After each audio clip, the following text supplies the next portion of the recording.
In this video, we'll take a look at how to make animations like this.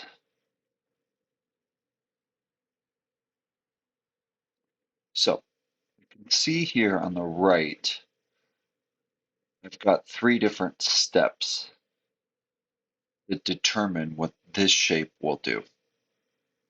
I'll show you how to make a new one. So I'm going to a blank page and inserting a shape.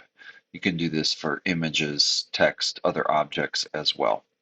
So I insert a shape, and then I can either go to the Insert Animation option or click the More option in the top right with the 3 dots and select Animate.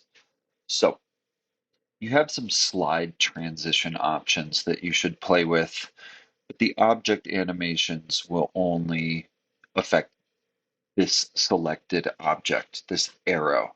So if I click on the drop down, I can see my different options. I can select for the arrow to appear or do all these other things like fade in. And here's the speed at which it will fade in. Let's see what this looks like. So when you go to this slide and click, the arrow will fade in. If I want it to happen just after the last thing, then I select after previous, and you can stack these animations up.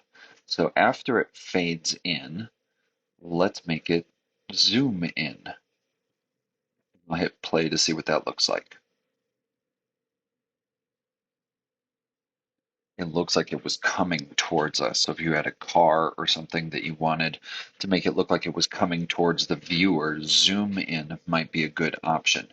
You can stack up multiple steps in your animation here to make it look really interesting. So there's a few more options. I want you to play with it and try to figure it out on your own. And I am legitimately very excited to see what you're going to make with your animations. Have fun.